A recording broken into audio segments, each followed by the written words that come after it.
Una vez más, bienvenidos a todos los que siguen cotidianamente Conversaciones con FEDIAP, esta actividad que estamos haciendo ya más de un año, encontrándonos con distintas personas que vienen de distintas profesiones, pero que mucho nos interesa, sobre todo lo que hacen, pero además por qué lo hacen.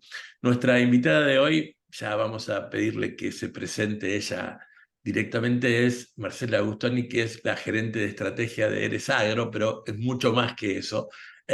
Así que en principio te damos las gracias, Marcela, por este tiempo que nos estás dedicando. Bienvenida a estas conversaciones con FEDIAP. Muchas gracias a ustedes por la invitación. Siempre es un placer intercambiar espacios con FEDIAP. Muchísimas gracias. Bueno, te contábamos antes de iniciar y cuando te invitábamos que nuestra idea es primero conocer a la persona y después ir un poco al profesional. Entonces, así como de tías curiosas, decíamos hace un rato, la idea es saber, bueno, cómo es un poquito la historia de vida de Marcela, de dónde vino, cómo es su familia, dónde estudió. Bueno, bueno, yo soy de Buenos Aires, del conurbano. Em, te- a ver, yo siempre me presento, no sé si bien o mal, pero me presento como que hice mucho zigzag laboral en mi vida, que hoy por hoy me tiene contenta porque, bueno, fue todo un recorrido del que me fui nutriendo, pero no tengo así como un camino muy lineal, sí, por supuesto, con matices que te van llevando al mismo lugar. Cada vez que tengo que hablar con chicos por ahí que están en pleno discernimiento de carrera y demás, en algún punto digo, es súper difícil la decisión, ¿no? Cuando tenés que elegir carrera, cuando tenés que elegir, bueno, por dónde hacer trabajo, por dónde empezar tu carrera profesional y demás. Yo de mi experiencia digo, igual al final la vocación te va encontrando, ¿no? En un punto, en el otro, por lo menos eso es lo que a mí me demostró la vida. Pero bueno, sí, me alegra hoy haber pasado por varias industrias, ¿no? Yo arranqué, imagínate, habiendo estudiado administración hotelera, trabajando en hotelería, en otros países, acá en Argentina. Siempre lo que me doy cuenta es que siempre esto, sin buscarlo, siempre estuve como en los hoteles que arrancan, o sea, siempre inaugurando mis puestos de trabajo y después también, creo que sin buscarlo, en muchos startups, ¿no? En muchos proyectos que arrancaban. Entonces, nada, me divierte ver ese camino para atrás porque ahí voy encontrando los matices. Pero sí, hoy estoy trabajando en Eres Agro para el sector agropecuario en un equipo y en un proyecto, una empresa Eres Agro que me encanta todo lo que estamos haciendo y todo lo que hay por hacer. Pero bueno, esta posibilidad también de capitalizar un montón de cosas que uno viene haciendo. Sí, quizás desde hoy no trabajo en hotelería, pero sí en gestión de proyectos, siempre es distintos proyectos.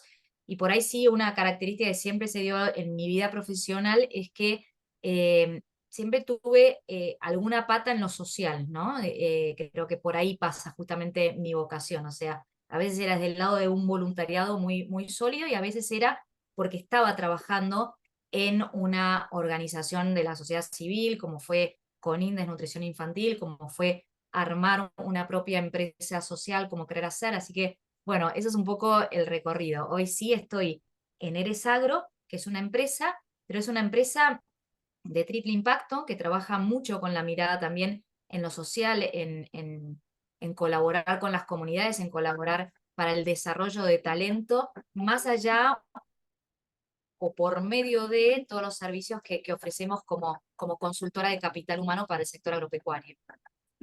Buenísimo. Cuando eras adolescente y estabas ahí, dijiste una frase que me gustó mucho, esto de que la vocación te va encontrando. ¿Pensabas que tu meta o tus primeras ideas profesionales tenían que ver solamente con una cuestión profesional o ya venías desde joven mirándole, echándole el ojo un poco a lo social y por la preocupación por el desarrollo de las personas? Sí, yo creo que es esto segundo que decís, por eso creo que también la vocación, claramente había una impronta, no sé, de conciencia social siempre. De hecho, a ver, en realidad yo me hice el famoso test vocacional en quinto año de colegio cuando estaba ahí para que todo me da para lo social, pero yo, bueno, en ese momento quería viajar, entonces por eso me incliné más a la hotelería y por eso digo que al final la cosa te va encontrando y igual todas las herramientas que vas cosechando te van llevando al lugar, pero tuve unos largos años de la primera parte profesional donde me di ese gusto de trabajar, igual sí en toda esa diversidad que te da por ahí una profesión hotelera, y ese ir contactándote y aprendiendo un montón de cosas. Pero quiero decir, después cuando ya me fui volcando o sea, hice un posgrado ya sí en gestión de organizaciones sin fines de lucro y me volqué al sector de ONGs a trabajar también durante varios años y ahí capitalicé y usé muchísimas cosas que había aprendido en la hotelería, ¿no? En la parte de gestión. Entonces, por eso digo, todo te va, cuando hay como, no sé, una vocación, el resto, ese miedo que se tiene por ahí por momentos de joven de, uy, voy a elegir el camino incorrecto y esto va a ser tiempo perdido, ¿no? Nada, ese es por ahí el miedo que siempre quiero sacarle a los chicos a la hora de elegir, porque es muy pesado, es mucha carga, y siempre estamos con este tema de eh, no puedo perder el tiempo, y está buenísimo dar en la tecla o saber claramente, o sea, la verdad que a mí me impresionan esos chicos que tienen clarísimo, no sé, desde chico, quiero ser médico, quiero ser ingeniero agrónomo, quiero ser esto, pero no siempre se da, ¿no? Hay gente que vamos armándonos también un poco en el camino porque no es un foco tan directo, pero aún en esos casos creo que va llegando, ¿no? Siempre que cada decisión es tomado con conciencia, mirándose y el camino de autoconocimiento, que es algo que trabajamos muchísimo en las capacitaciones que vamos organizando desde Agro para los jóvenes profesionales y demás, también es eso, es decir, uno no termina de autoconocerse cuando termina el colegio, ni cuando termina la carrera, ni cuando está en la mitad de su camino profesional. Creo que uno se va autoconociendo todo el tiempo hasta el día que nos vamos de este mundo, ¿no? O sea,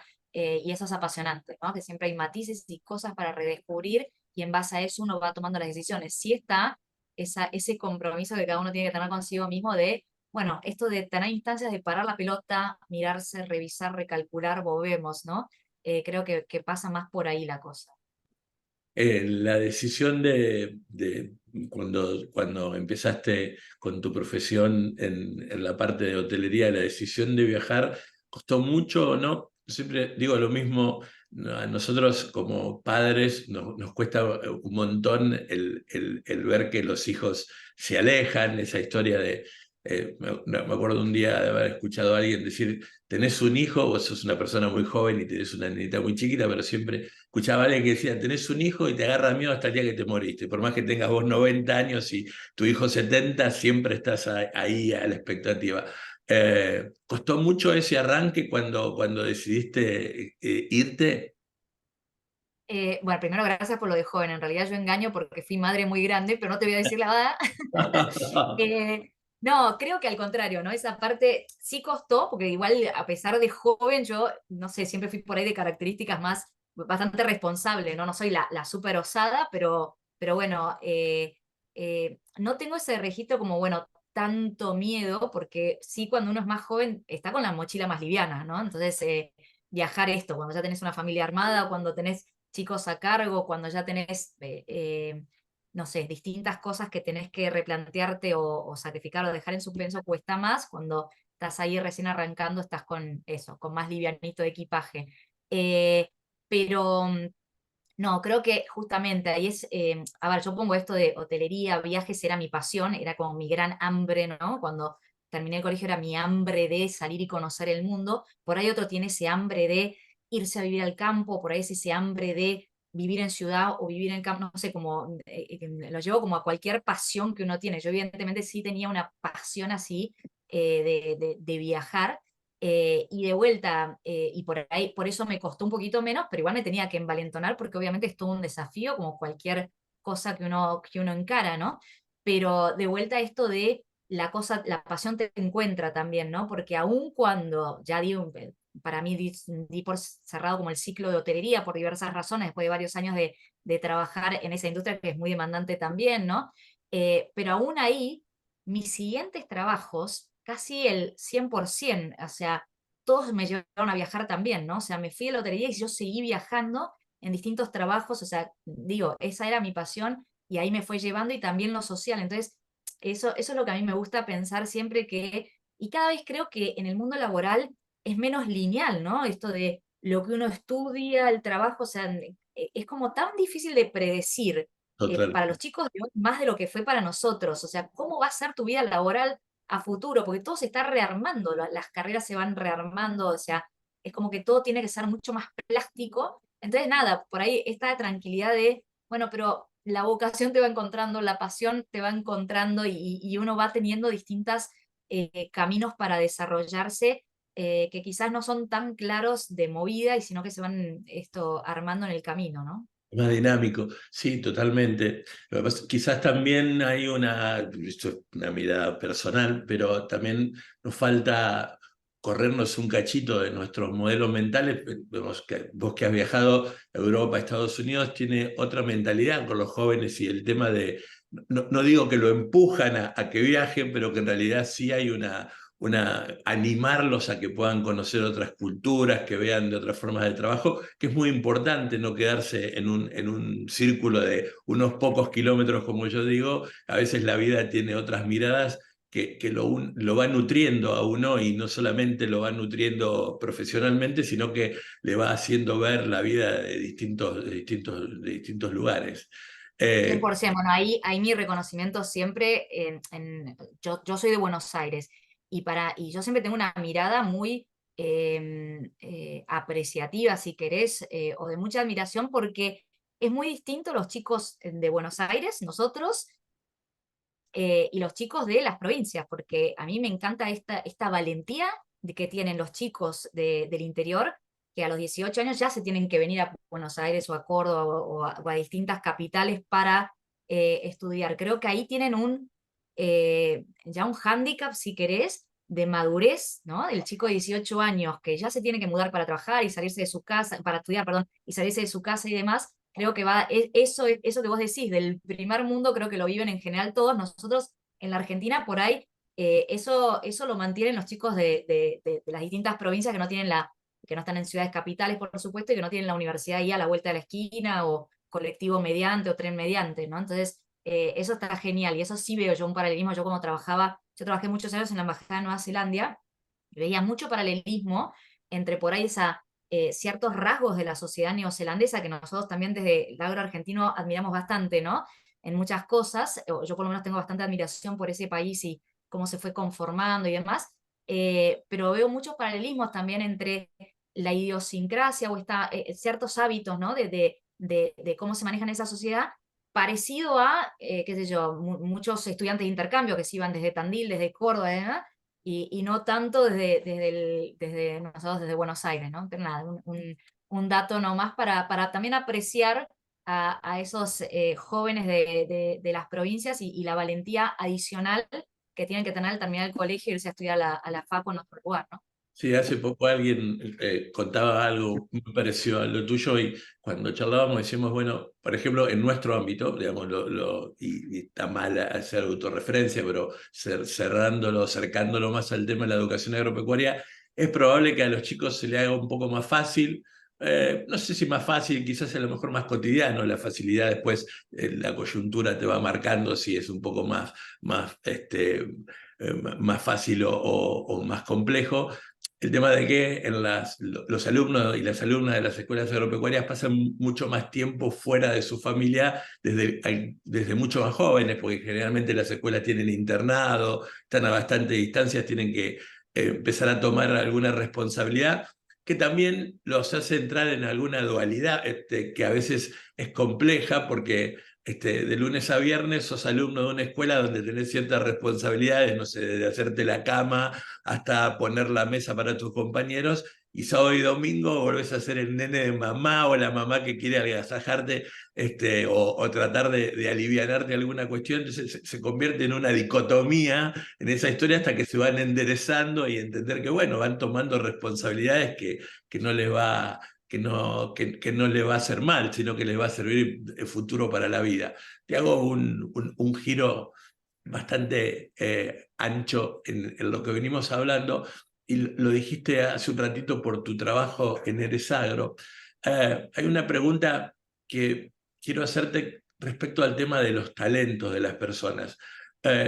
¿Cómo se hace para que una persona que quizás le cueste descubrir lo que tiene dentro o lo que es capaz de hacer, lo pueda sacar afuera, lo pueda hacer florecer? ¿Es complejo eso? Ay, a mí el tema de los talentos me apasiona y lo venimos trabajando hace un montón. De hecho, yo hace mucho tiempo vengo desarrollando este taller de desarrollo de talentos, ¿no? O sea, dándolo en distintos contextos.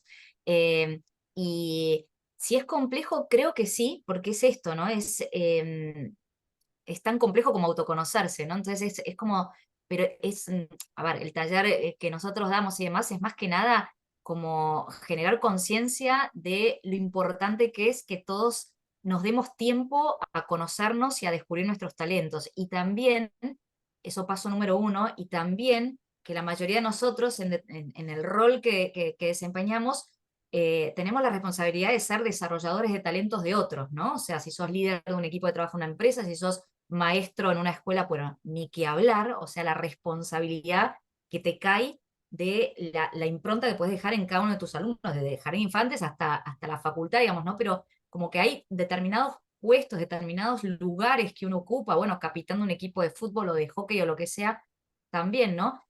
Todo rol de liderazgo tiene esa doble responsabilidad de trabajar los talentos de uno, pero también ser facilitador de los talentos de otro. Y ahí, o sea, a ver, hay técnicas, sí, hay tantas como ninguna, digamos, ¿no? Porque más que nada creo que es actitudinal, es pasarlo por la conciencia, es no comerse los elogios, es tener esta mirada apreciativa hacia el otro, es ayudar a los otros también a detectar sus talentos, ¿no? Entonces, en este taller nosotros jugamos mucho con eso, desde un test donde interrogás a 5 personas de tu entorno con un cuestionario determinado y te dan una mano para esto, descubrir, y a veces la mirada del otro es fantástica, lo que te hace ver de vos mismo y como validar distintas respuestas con tu propia autopercepción, pero básicamente creo que sí es difícil, eh, pero es como una tarea que, no sé, es muy necesaria, porque la verdad que yo hoy estoy convencida, bueno, y ahora me trajiste al rol de madre, ¿no? Yo estoy como súper pendiente porque hoy yo creo que el tema de descubrir los talentos propios es como un camino hacia la felicidad, tan simple como eso. O sea, yo creo que uno es más feliz, exitoso, entre muchas comillas, cuanto más se autoconoce, ¿no? Y que puede dar y aportar valor a su entorno, a su empresa, a su organización, en la medida que puede ir desarrollando sus talentos y los de otros. No sé si contesté la pregunta, porque yo posta que me apasiono con este tema, pero yo por ahí también siempre traigo como un aprendizaje que me dejó querer hacer esta empresa social donde trabajamos en contextos muy vulnerables y en empresas en paralelo, ¿no? Con distintos programas. Y la verdad que en ese paso, en esos 6 años de trabajo con gente de barrios sumamente vulnerables, ¿no? En todo el país, nosotros teníamos este programa donde íbamos detectando como casos de mucha resiliencia. Y cuando uno veía, ¿no? Y recorría todos esos casos desde, no sé, una persona en contexto de mucha pobreza y además ciega y que funda una cooperativa de masajistas, una persona que estuvo en una situación de criminalidad, presa 10 años y después terminó con un doctorado y armando una organización, bueno, digamos, un montón de testimonios que uno tuvo la suerte de conocer en primera persona e intercambiar, y ves esos casos que a veces parecen uno en mil, ¿no? Que teniéndolas todas en contra logran armar un proyecto de vida, logran salir adelante, logran torcer el rumbo de su vida, pero así. Y cuando te decís, bueno, ¿qué pasó en estas vidas? Bueno, fue eso, o sea, todos lograron pivotear sobre un talento, ¿no? Sobre esto, el estudio sobre el arte, sobre distintas cosas, y también en cada uno de esos testimonios uno podía ver claramente que había habido un desarrollador de talento, ¿no? Que había habido una profesora de piano por acá, un coach de fútbol que te detectó por acá, una abuela que acompañó a esa chiquita ciega y la fue, bueno, nada, acompañando en su crecimiento hasta dar con su talento y su profesión. Bueno, entonces ahí es cuando me da piel de gallina porque me acuerdo de cada una de esas caras y esas personas y digo, ese fue para mí el aprendizaje mayor, o sea, desarrollar talento es todo, es como la oportunidad de salir adelante en la vida, ¿no? Ujú. Sin hacer psicología barata, ¿cuánto juega la autoestima ahí? Y todo, sí, Ujú. muchísimo. Pero de vuelta, la autoestima, o sea, ¿cómo se mide? O sea, yo creo que la autoestima uno la va construyendo todo el tiempo, ¿no? Y te la pone en jaque alguna situación y vuelves a reconstruirla, pero creo que la autoestima justamente depende de este reconocimiento que uno tiene de sus talentos, porque es este conocimiento, o sea, conocer mis sombras y mis luces, pero apoyarme en mis luces y no le ponerle tanto foco a las sombras, ¿no? O sea, siempre estar como tratando de valorar y de trabajar aquello en lo que soy bueno y lo que soy malo que por compensación, o lo que soy malo, digamos, lo que no está, digamos, naturalmente o no es mi fortaleza, bueno, no poner foco en, uy, qué malo soy en esto, qué malo soy en esto, no sirvo para las matemáticas, no sirvo para las matemáticas, no, despleguemos todo el arte o todo las letras o todo lo otro. Entonces esa incapacidad para las matemáticas va a quedar en el conjunto con una cosa minúscula que ya no tiene mucha importancia, ¿no? O sea, que otros aporten por ahí y uno aporta en todo el resto, no sé. A mí, otra cosa que a mí me fascina en cuanto a los talentos es, yo lo amo a Gardner, que es este que trajo la teoría de las Sí. inteligencias múltiples, ¿no? Porque barrió ese tema del coeficiente intelectual que nos dejaba a todos, o sea, o sos inteligente o no, o tu inteligencia se medía como con un índice, y cuando, nada, Mr. Gardner nos trae esta teoría fantástica, es como que nos da lugar a todos, y realmente, o sea, pasa por la integridad o por la integración de las inteligencias o por un equilibrio entre todas las inteligencias, que las podemos tomar como sinónimos de talentos, donde radica la felicidad o el éxito de una persona, ¿no? De un equipo de trabajo también. Sí, es un tema no solamente apasionante, sino que, por ejemplo, volviendo otra vez a ser autorreferenciales, la educación agropecuaria es un tema difícil de entrar, le dirían los chicos ahora, para utilizar una terminología que todos nos entiendan, porque, claro, a veces los chicos van a una escuela que es única oferta educativa en 200 kilómetros a la redonda. Los que vivimos para ahí más cerca de las ciudades o en los centros urbanos o la pampa húmeda, nos complica pensar eso, que la única oferta educativa es una escuela a 200 o 300 kilómetros a la redonda, y es probable que el alumno caiga ahí, en el buen sentido de la palabra, caiga ahí porque tiene que seguir estudiando, pero en el fondo nosotros siempre tratamos de plantearle a los directores, bueno, busquen qué es lo que tienen, a lo mejor no tenemos la capacidad que tienen ustedes o que tenés vos en este caso de ser una desarrolladora de talento, pero busquen bien en el fondo porque es probable que él no quiera ser en el futuro un ingeniero agrónomo, un veterinario, o no quiera quedarse en el campo, digamos, los que quieran quedarse, bienvenido sea, tendríamos que entrar en otra parte que tiene que ver con la cuestión del arraigo, y que se quede en el campo sí tiene que significar de que haya posibilidades para que se quede y se desarrolle como persona, porque para quedarse y sufrir y no tener luz, no tener conectividad, buenos caminos, digamos, a veces nosotros decimos, bueno, mejor que no se quede, pero no quiero entrar ahí, sino lo que digo es, hay veces que es probable que aquel fulano tenga una mirada que en el fondo quiera ser abogado, médico, artista, ser músico, y le es muy complejo en esos lugares donde la única oferta educativa es esa, y lo que va a haber a lo largo de un trayecto formativo en una edad tan importante como es la adolescencia es solamente una cuestión. En la educación agropecuaria esa es una temática que hay que manejarla muy bien, a la de los talentos, porque muchas veces, si no, corremos el riesgo, me hago cargo de lo que digo, de generar una primera frustración, que no será la única, pero generar una primera frustración en alguien que dice, bueno, pero yo estoy acá porque no tengo otro camino, ¿no? Mm. Sí, no, es re interesante lo que decís. No sé, dos cosas se me ocurren. Una, qué importancia que está cobrando el tema de la conectividad, ¿no? Porque nos da tantas posibilidades en esto, como esta situación que vos estás diciendo, ¿no? Cuanto más alcance pueda tener la buena conectividad, es como que no me limita el espacio o el entorno en el que estoy, sino que, bueno, esto, porque también lo vivimos en Buenos Aires, o sea, a veces por no poder acceder económicamente, pero ya cada vez hay tanta oferta a través de esta pantalla que uno puede complementar eso, el colegio que le toque, la educación o el marco geográfico, digo, para ir aprendiendo y nutriéndose y demás. Eso por un lado en cuanto a la formación, ¿no? Creo que por eso sí, esto, que la conectividad llegue a todas partes, ¿no? Y que el que está en un campo alejado de más pueda tener esta posibilidad, este acercamiento a través de la virtualidad me parece como espectacular para que pueda acceder a estudiar un idioma, a visitar un museo en París a través de Google, no sé qué, ¿viste? O sea, es como, eso es alucinante, cómo nos acorta camino y cómo nos brinda posibilidades a todos. No, y por el otro lado, entiendo lo que decís, y nosotros también desde Eresagro, ahora sí, metiéndonos en esto de una de las...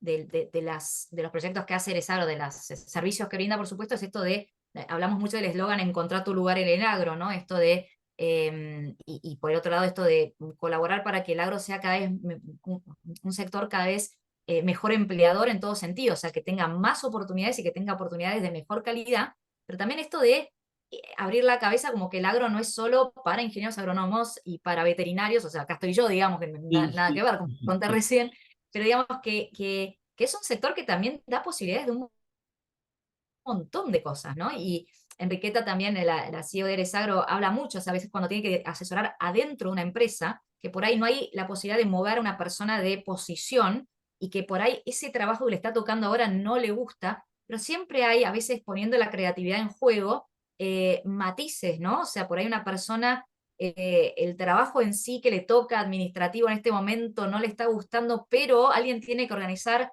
el encuentro de fin de año de los empleados y esta persona es súper sociable, súper artística. Entonces, hay como siempre un lugar para la creatividad y además creo que todos a lo largo de nuestra vida estuvimos por ahí encasillados en algún trabajo, entorno, lugar en el que vivimos que no era lo que nos planificaba permanentemente, pero hay maneras de irle encontrando también la vuelta, ¿no? Y nada, y espacio para esas otras cosas que sí nos nutren, mientras que, bueno, nos toca en algún momento cumplir con alguna obligación que no es la que más nos divierte, ¿no?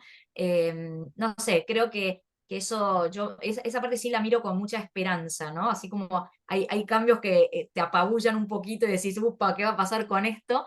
La verdad que el tema de la conectividad en estos, nada, cuando pensamos en lo limitadas que eran las posibilidades o que siguen siendo en algunas cosas, creo que eso sí cada vez está mejor, ¿no? Para todos, para equiparar oportunidades.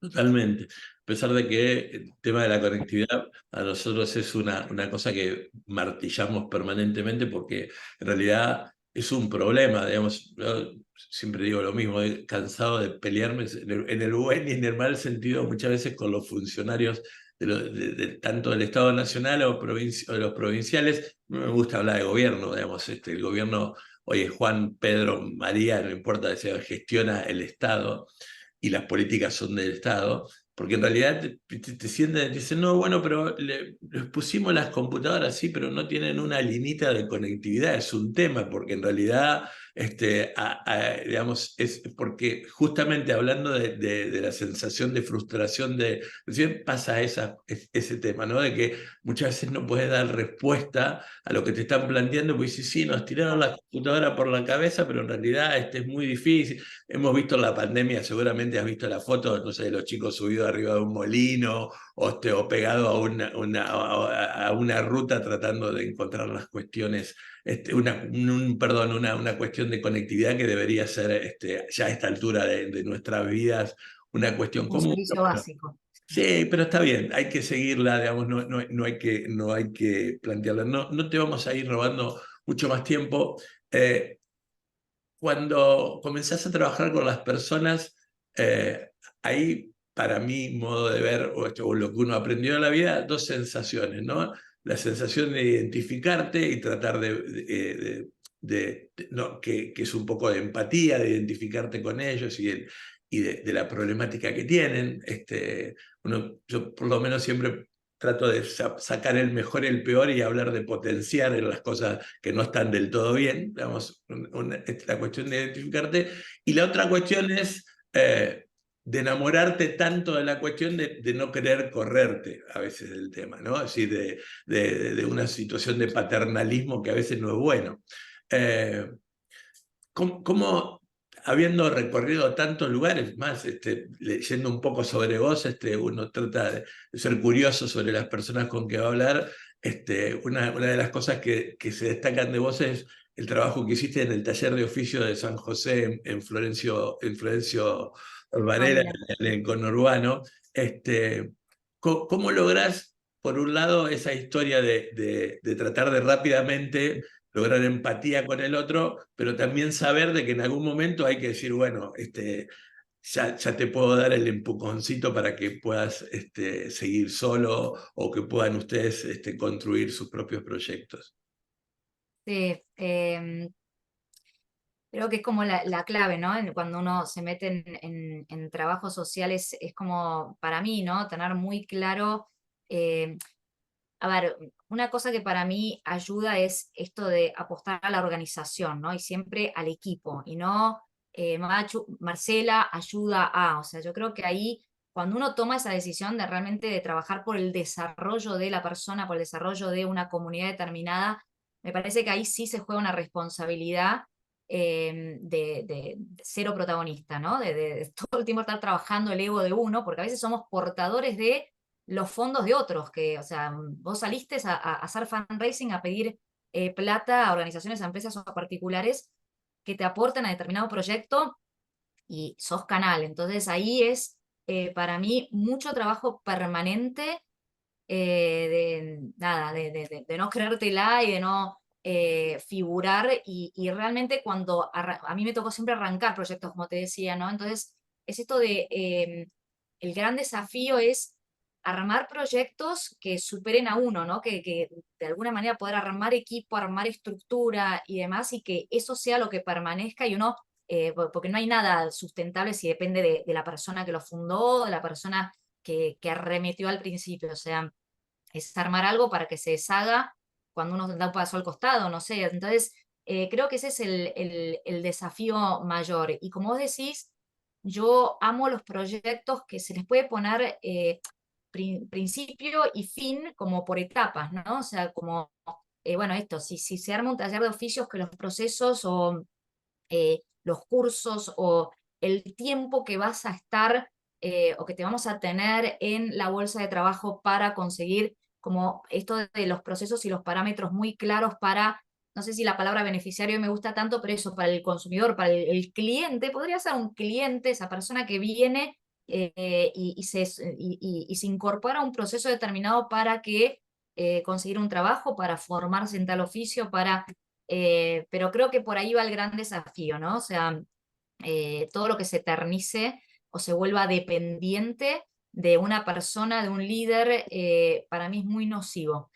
Entonces yo creo que el foco va por ahí, sea cual sea el proyecto. Por supuesto, hay algunos proyectos que son más complicados, ¿no? Para ponerles el deadline o poner fin a un proceso determinado, pero igual siempre hay manera de ponerlos. O sea, digo, una cosa es el proyecto destinado a adultos que se van a formar en un oficio, otra cosa es el proyecto que acompaña a las madres con chicos desnutridos y que hay toda una problemática familiar. Bueno, puede ser más extenso, puede tener otros indicadores de pasar a la siguiente etapa, pero de alguna manera siempre para mí tiene que haber esto, un deadline, procesos que van como renovando y siempre para mí una contraprestación, pero sin lugar a dudas, ¿no? Creo que parte de todo siempre es como valorar, y esto lo digo también en uno, ¿no? Yo siempre pongo el ejemplo, cuando uno se anota en un workshop gratis o en un curso gratis, nunca, lamentablemente, es el mismo compromiso cuando la agenda se te explota, hay una valoración diferente. Entonces, yo creo que ahí la contraprestación, o sea, si soy becado, tengo que explicarle al becado que acá es la asistencia, su contraprestación, y eso hay que trabajarlo mucho. Y esto de vuelta, lo hablo con el barrio vulnerable, con el chico universitario que le estás dando una beca para un programa o con todos, ¿no? O sea, no sé, creo que son valores que como sociedad nos toca trabajar muchísimo, ¿no? Y que son claves para mí. Seguro, en FEDEAP también pasa esta historia de hacerles valorar, aunque sea un juego de palabras, que eso tiene un costo o que alguien ha puesto algo costando a esa persona, ¿no? Es un tema porque a veces uno también lo entiende, porque las escuelas a veces son organizaciones un poco más complejas y tenés algunos directores que yo siempre hago un chiste horrible y malo que digo, en alguna escuela estoy esperando que el director se muera, perdón, que se jubile para que cambie el modelo mental de esa escuela, porque a veces el director es la llave y le cuesta mucho moverlo. Entonces, cuando planteas una cosa, dice, bueno, ¿quién está libre el miércoles que los locos de FEDIAP armaron tal cosa? Y digo, no, flaco, porque en realidad no va a servir eso, porque el que está libre el miércoles, el otro miércoles no va a estar libre, o a lo mejor se sintió obligado a ir y no se sintió comprometido a ir. Y del otro lado también, porque vos también formás parte de organizaciones, digamos, no es que solamente trabajas sola, y hay veces que pasa, nosotros usamos una frase que a algunos no les gusta por el tono de la frase, pero decimos a veces que tenemos mucho usuario y poco militante. Si tenemos de gente que es muy demandante de las cuestiones y poca gente que está dispuesta a embarrarse. Vamos terminando, pero quería preguntarte si alguno de esos trabajos o alguna de las acciones que hiciste, no solamente necesariamente tiene que ser trabajo, la extrañas hoy, decís, bueno, o mirando para atrás decís, que hoy con la experiencia hubiera hecho de otra manera. ¿Había alguna cosa que quisieras volver para atrás y hacerlo de nuevo? A veces nos pasa eso, ¿no? Uf, no, montones. Yo creo que todo, creo. No, a ver, sí, me gusta que creo como cada vez que hice un cambio laboral fue realmente cerrando el ciclo, ¿no? O sea, entonces eso hace como cuando te mudas de casa, ¿no? Cuando te mudas a las apuradas o por necesidad, es un tema y te queda por ahí una nostalgia. Yo no tengo tendencia a la nostalgia, pero me doy cuenta cuando realmente cumplió el ciclo, ¿no? Bueno, tal mudanza viene justo a tiempo. Bueno, creo que en general los cambios laborales los fui haciendo así. Entonces, esa nostalgia, digamos, es una nostalgia por ahí sana de los vínculos que uno construyó. O sea, no sé, tengo los mejores recuerdos de mis años en Conin porque fue viajar por todo el país y conocer gente, pero increíble y por ahí extraño a veces eso, ¿no? Esos viajes, esos encuentros en distintos recovecos de la Argentina y conociendo para mí héroes de la patria anónimos a cada rato, ¿no? Eso por ahí lo recuerdo muy bien, montones. O sea, si me decís algo por ahí, ahí me nació naturalmente, no estaba pensando en la respuesta, pero eso es algo que extraño, digamos, pero lo extraño, no sé, sanamente, pero realmente creo que disfruté y aporté todo mi valor y cuando, bueno, ya el proyecto terminaba de esa construcción de la red, pasé a otra cosa y nada, creo que eso es lo más lindo que te puede pasar, ¿no? Ir por ahí haciendo etapas, pero a cada una irle dando el cierre, pero no, la verdad que miro para atrás con mucha gratitud el recorrido, este zigzag del que te cuento, laboral, porque aparte de cada cosa me llevaba unos vínculos alucinantes y gente increíble y amigos en muchos lados, entonces, nada, hoy me gusta el camino recorrido. Muchas veces me planteo, si yo hubiese hecho una cosa lineal, bueno, hoy por ahí sería como... X, no sé, presidente de no sé qué, pero no es el tema, no es lo que a mí me llamaba, evidentemente. Así que este fue el recorrido por mi lado. Y hablando de recorridos y hablando de mirar para atrás y del zigzag, ¿te acordás cuál fue eh,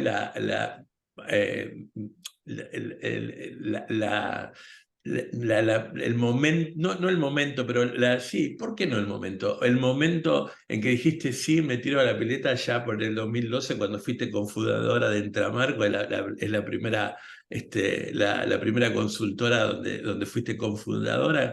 ¿Qué se te dio, dirían las abuelas, por decir, bueno, voy a tratar, más allá de ser una empleada, a tratar de convertirme en alguien que sea una especie de emprendedora social?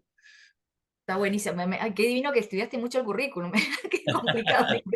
Eh, no, a ver, te digo dos cosas. Yo sí reconozco como dos saltos muy, muy fuertes, esos que decís vos, tirarse a la pileta, ¿no? Que requirieron como un valor extra. Más allá de eso, cuando me fui a vivir afuera de chica a Colombia, ¿verdad? Creo que más fuerte fue antes que ese paso, justo antes, el pasaje de estar trabajando en la Embajada de Nueva Zelanda a pasar a trabajar a mi primer trabajo en ONG, en Conin, ese fue un salto bastante al vacío. Era cambiar, bueno, esto, inaugurarme en la profesión de trabajar en ONGs después de haber terminado el posgrado, pero bueno, a ver, era post-crisis 2001, un país bastante más inestable y demás, yo dejar la seguridad de una embajada, que tenemos que en la embajada, o sea, podés jubilarte y podés ¿No? tener cierta confort y seguridad, bueno, al mundo de las ONGs, ya sabemos cómo es, ¿no? O sea, a veces llegan los fondos, a veces no.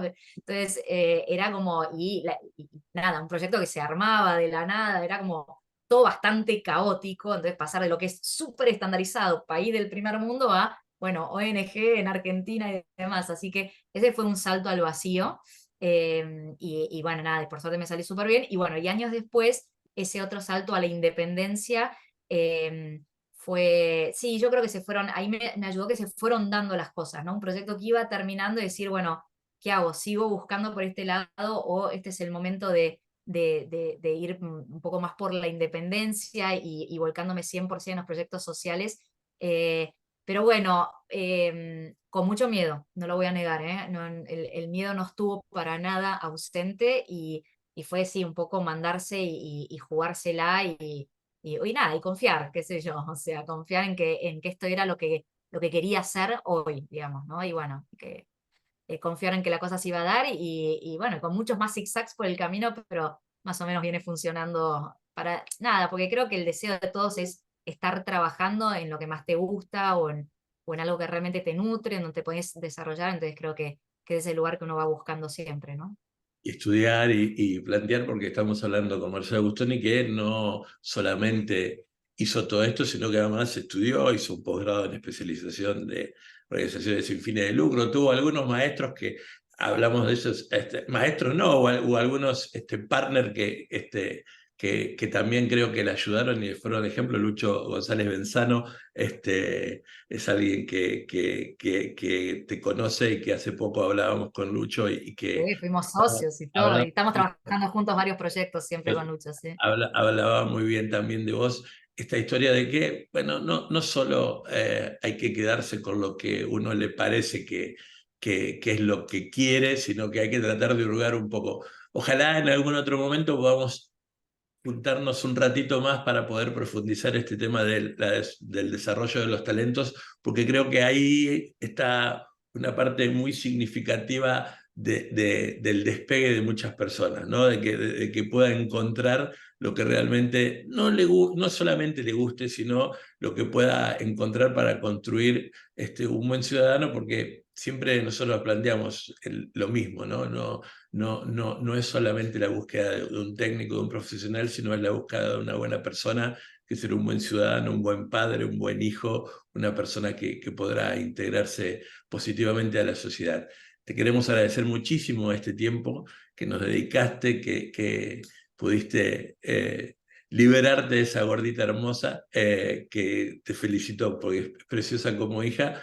Queremos que en vos saludes a Enriqueta, a Axel, a toda la gente de Sagros que cada vez que pueden nos dan una mano, queremos decirlo, lo valoramos, cada vez que hablamos con vos te planteamos eso, el agradecimiento por lo que el año pasado hicieron por Benoit, por lo que este año están haciendo con Guillermo, que está realmente feliz por integrarse a alguna de las capacitaciones que están haciendo, y sobre todo por ser otro testimonio que seguramente con que ya a una persona le sirva, como decimos, valió la pena.